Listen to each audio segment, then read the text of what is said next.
कि एक आदमी ने खबर दी कि जनाब इस मंसूबे में करप्शन हुई है और टिकटॉकर को गुस्सा चढ़ गया और उसने बंदा ही गायब करवा दिया। ये बड़ा आसान तरीका है कि जर्नैलो आसिम मुनीर को 4 गालियां निकाल दी, 4 दूसरे को निकाल दी, तो जी मैं बहुत बड़ा हीरो हूं।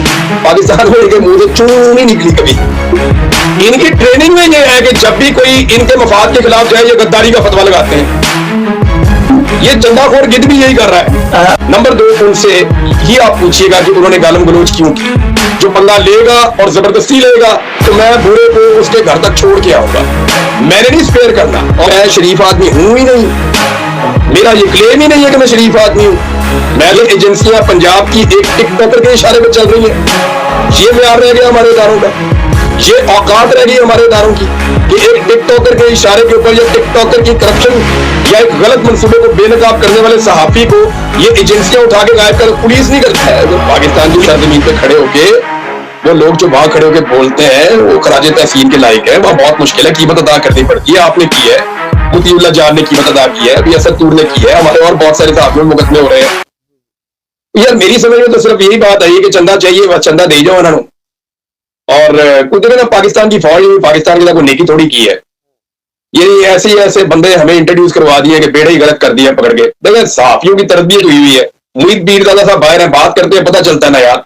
वो जब बात करते हैं तो किसी लॉजिक के साथ करते हैं, तल्ख हो या नरम हो तरीके से करते हैं। किसी को माँ बहन तो नहीं कर रहे होते ना मुईद पीरजादा ने एक दिन भी चंदा इकट्ठा नहीं किया। आप बात करें वजाद एस खान की, वजाद साहब जो है वो इतने प्रॉब्लम्स के अंदर रहे, इतनी उन्होंने मुश्किलात देखी। कभी आपने देखा लोगों से चंदे मांग रहा हो? या आप शाहीन साहब भाई साहब हैं, हमारे बड़े काबिल कदर, वो सीनियर जर्नलिस्ट हैं, लोगों ने उनसे बहुत सीखा है अंग्रेजी अखबार के अंदर। He is one of the very good editors. उन्होंने बहुत सारे उन्होंने नाम पैदा किए हैं बल्कि पाकिस्तान में। कभी आपने देखा वो चंदे मांग रहे हैं वो लोगों से? यार ये इनका ना, इनकी ट्रेनिंग ही खराब हुई है मेरे हिसाब में। ये जदों छुटना गाल कटनी, जब देखिए होता क्या है पाकिस्तान की मिलिट्री एस्टेब्लिशमेंट का वाहिद मसला क्या है? ये भी गद्दार है, वो भी गद्दार है, वो भी गद्दार है, वो भी गद्दार है। यही होता है ना। आप देखें, मैं आपको मिसाल देता हूं, इसको जरा समझें आप। मौलवी के खिलाफ बोलेंगे इस्लाम खतरे में, सियासतदान के खिलाफ बोलेंगे वो आपके ऊपर करप्शन के एलिगेशन और इस तरह की चीजें लगा देगा। लेकिन जब भी कभी आप बात करेंगे मिलिट्री एस्टेब्लिशमेंट के खिलाफ तो आप पे सीधा गद्दारी का फतवा लगेगा। इनकी ट्रेनिंग में यह है कि जब गद्दारी का फतवा, इनकी ट्रेनिंग कैसा है। फौज ने पाकिस्तान को बहुत सारे तोहफे दिए ना, उन्होंने ये भी तोहफा दिया है। मुझे एक दिन ना वो कोई बंदा पूछ रहा था और इसके बारे में मैं कहा यार तो फौजियों को पूछो जो ट्रेनिंग कितनी है। मेरे से पूछना साबिर शाकिर का पूछो, मेरे से पूछना मुईद पीरजादा का पूछो, अहमद नूरानी का पूछो, मेरे से पूछना शाहिद असलम का पूछ लो। भाई ये जर्नलिस्ट है, इन्होंने बड़े मुश्किल वक्त देखे हैं बाहर जाके, इन्होंने मजदूरियां तक की हैं, दुकानों में काम किए हैं, लेकिन इन लोगों ने कभी भी चंदे इकट्ठे नहीं किए। इन लोगों ने कभी भी लोगों से भीख नहीं मांगी। तो ये जो तरीकाकार है ये गलत है। दूसरा बात यह कि यार मेरी फैमिली की असल में देखिए मैं अपने ऊपर बर्दाश्त कर लेता होता हूं। मेरे ऊपर कई दफा कई लोगों ने कीचड़ उछाला, मैंने बर्दाश्त किया। लेकिन जब कोई इस तरह करेगा ना तो इस मामले में यूं लेकर जाएगा तो फिर मैं नहीं छोड़ूंगा। और दूसरी बात यह है कि सियासतदानों को होता होगा डर कि एक बंदे का मुंह बहुत उस तरह का है, वो बात जब करता है तो गंद निकलता है उसके अंदर से, वो गाली देता है, वो गद्दार डिक्लेयर करता है। ये सियासतदान डरते होंगे बेचारे, नॉर्मली लोग अपनी इज्जत बचाते हैं। और भाई मैं शरीफ आदमी हूं ही नहीं, मेरा ये क्लेम ही नहीं है कि मैं शरीफ आदमी हूं। मैं तो जो हूं वो हूं भाई। मुझे छेड़ेगा मैं आगे से जवाब दूंगा। मेरे साथ जो पंगा नहीं लेगा वो ठीक रहेगा, जो पंगा लेगा और जबरदस्ती लेगा तो मैं बुरे को उसके घर तक छोड़ के आऊंगा। मैंने नहीं स्पेयर करना। और मेरे पास वो सबूत और वो चीजें पड़ी हुई है, ये इनको नस्ले का राह भी नहीं लग रहा। लेकिन मेरे ख्याल में काफी हो गया, जितना मैंने बात करनी थी उतनी मैंने बात कर दी है और ये काफी हो गया। और इससे ज्यादा मुझे करना नहीं चाहिए। देखें पता है क्या, बेचारे लोग सारे ये लोग पाकिस्तान से भागे हुए हैं। असल बात तो ये है, इस बारे में तो मुझे सबसे हमदर्दी है। ये लोग बेचारे पाकिस्तान से सारे भागे हुए हैं और अपनी अपनी जान बचा के भागे हुए हैं। और लेकिन देखे ना, जो लोग बाहर आए हुए हैं पाकिस्तान से, उनकी भी कोई इज्जत है, कोई गैरत है। सारे तो चंदे इकट्ठे नहीं कर रहे ना, एक ही बंदा कर रहा है। ये बड़ा आसान तरीका है कि जर्नैलो आसिम मुनीर को 4 गालियां निकाल दी, 4 दूसरे को निकाल दी, तो जी मैं बहुत बड़ा हीरो हूं।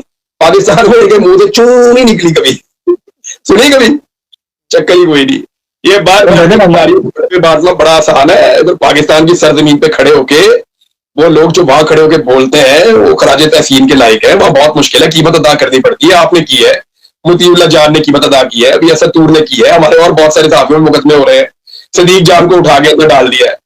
ये तो नौजवान साहब को किस तरीके को पड़ा था पहला धक्का, पहली सोटी पड़ी थी 25 मई 2022 को जी। ये आपने कोई लाहौर में करप्शन बेनकाब की थी, कोई रोड्स का इंफ्रास्ट्रक्चर था, वहां पे कोई 2 नंबरी हुई थी, उन्होंने इसको बेनकाब किया था, ये तो मुझे पता है। फिर मुझे ये भी पता चला था कि उनको अगवा किया गया, लेकिन मुझे किसी ने बताया कि शायद उनको छोड़ दिया है। अब आप अंदाजा करें कि ये पाकिस्तान में क्या बेगैरती चल रही है कि एक आदमी ने खबर दी कि जनाब इस मंसूबे में करप्शन हुई है और टिकटॉकर को गुस्सा चढ़ गया और उसने बंदा ही गायब करवा दिया।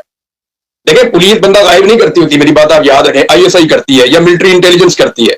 तो अब मैं ये जानना चाहता हूं कि क्या पंजाब की जो टिकटॉकर है, पाकिस्तान की जो नंबर 1 एजेंसियां दुनिया में कही जाती है, आईएसआई और मिलिट्री इंटेलिजेंस, ये एजेंसियां पंजाब की एक टिकटॉकर के इशारे पर चल रही है। ये म्यार रह गया हमारे इदारों का, ये औकात रह गई हमारे इदारों की कि एक टिकटॉकर के इशारे के ऊपर या टिकटॉकर की करप्शन या एक गलत मंसूबे को बेनकाब करने वाले सहाफी को ये एजेंसियां उठा के गायब कर, पुलिस नहीं करती।